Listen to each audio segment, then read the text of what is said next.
నేను రీసెంట్‌గా అయితే వైరల్ ఫీవర్ అటాక్ అయ్యానండి. అదొచ్చి నాకు స్పైన్‌కి ఎఫెక్ట్ అయింది. దానివల్ల ఏంటంటే నేను నడవలేకపోయేవాడిని. పైకి లెగిసి బాగా ఇబ్బంది పడ్డాను. ఐసీయూలో వచ్చాను. 18 డేస్ హాస్పిటల్‌లో ఉన్నాను. ఇప్పుడు ఈ రివ్యూకి వచ్చానమాట అండి. ఇప్పుడు కొంచెం పర్లేదు, నాకు కొంచెం బాగానే అనిపిస్తుంది. తగ్గింది కొంచెం. మెయిన్ ఏంటంటే నాకు ఇది టీటీ అంతా చేసింది పొన్నాన రాజ్‌కుమార్ గారు. ఆయన ఫస్ట్ నుంచి నేను ఆయన దగ్గర ట్రీట్మెంట్ తీసుకుంటున్నానండి. మామూలుగా న్యూరాలజికల్ ప్రాబ్లమ్ ఉంది నాకు. ఆయన దగ్గర నేను వాడుతున్నాను. కానీ ఆయన నన్ను దగ్గరుండి మొత్తం అంతా అంటే మాకు ఒక ఫ్యామిలీ డాక్టర్ లాగా నన్ను అంతా ట్రీట్ చేసి మొత్తం అంతా ఆయనే చూసుకున్నారు. ఆయనతో పాటు మళ్ళీ ఇంకా టీమ్ అంటే నెఫ్రాలజిస్ట్ చరణ్ గారు, యశ్వంత్ ఇంకా డాక్టర్స్ కూడా నాకు బాగా చేశారు. మొత్తం అంతా కోఆర్డినేట్ చేసి చాలా బాగా చేశారు. Hi అండి, I'm Dr. Rajkumar, Ponnana, consultant neurologist for adult and pediatrics in KIMS Seethammadhara Hospitals. So coming to this particular patient, I have been following him up since the last 2.5 years for genetic hemidystonias. చిన్నప్పటి నుంచి ఆయనకి left side dystonia ఉండేది. So దానికి మనం చూస్తున్నాము. But right now ఆయన వచ్చిన problem completely different. So the catch point ఏంటంటే then he came with acute onset, 2 days acute onset left leg weakness along with retention of urine and bowel problems అనమాట. So left leg weakness వచ్చింది, స్లోగా తిమ్మిరి అలా పైకి వెళ్ళి urine బంద్ అయిపోయింది first day రోజే.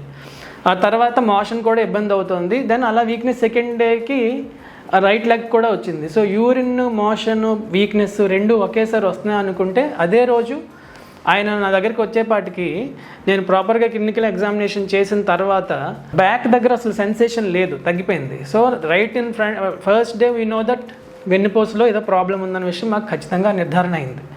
అలాగే ఆయన నెక్స్ట్ డే 2 డేస్లో ఎప్పుడైతే ఇంక ఇబ్బంది పెరుగుతూ వస్తుందో వెంటనే వచ్చి అడ్మిట్ అయ్యారు. అడ్మిట్ అయిన వెంటనే ఎంఆర్ఐ తీయటం, ఎంఆర్ఐలో వెన్నుపూస వాపు ఉండటం, ఆ వాపు కాస్త పెరిగింది.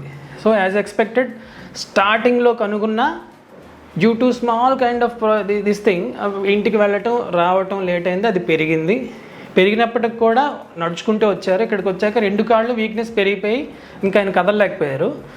Then the main thing comes now. So any transverse myelitis whatever the aetiology maybe, a transverse myelitis అయినా ఇటియాలజికల్ వర్కప్ చేసే ముందు మీరు the management should be very very very fast and aggressive. So treatment delayed is treatment denied అనమాట. ఎందుకు అంటే they will have sequel. కాళ్ళు weakness ఉండిపోతుంది, neurovesical dysfunction వచ్చేస్తుంది, యూరినరీ ప్రాబ్లమ్స్ మిగిలిపోతాయి లైఫ్లో. సో అందుకని వీఆర్ సో అప్రహెన్సివ్ దట్ కంటిన్యూస్గా ఫాలో అప్ చేసుకునేవాళ్ళం ఏదైనా అంటే ప్రోగ్రెస్ అవుతుందా అని. సో ఎప్పుడైతే తను ప్రోగ్రెస్ అవుతున్నాడో then suddenly we aggressively went with steroids, plasmapheresis, and within 3 days he showed improvement.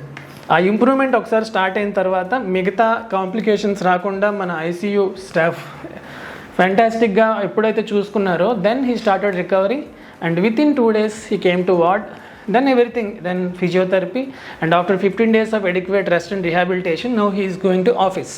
So the catch point is whatever the acute transverse myelitis etiology ఒకవైపు workup చేస్తూనే most meticulous thing is you have to give aggressive treatment with meticulous close follow-up. That will change the treatment course. Treatment ఎప్పుడు ఎవరైనా ఇచ్చేది ఒకటే. The only change will be how you look at the patient, how you see the patient, and how you follow up the patient during that acute course. Then ఆ టైంలో కరెక్ట్గా చేస్తే కనుక ఒక్క సీక్వెల్ అయి కూడా లేకుండా బయటకు వచ్చేస్తారు, ఒక్క ప్రాబ్లం లేకుండా బయటకు ఇంప్రూవ్ అవుతారు. ఆ టైంలో లేట్ అయింది అనుకుంటే కాస్త ఇబ్బందులతో బయటపడతారు. That is the thing. Thank you. ఇప్పుడు ట్రీట్మెంట్ అయ్యాక నాకు కొంచెం పర్లేదండి, కొంచెం ఇప్పుడు మెల్లమెల్లగా రికవర్ అవుతున్నాను, నా పని నేను చేసుకుంటున్నాను. ఇంకా మ్యాక్సిమం ఒక 1 month ఫుల్గా రికవర్ అవుతాయని చెప్పారు డాక్టర్ గారు.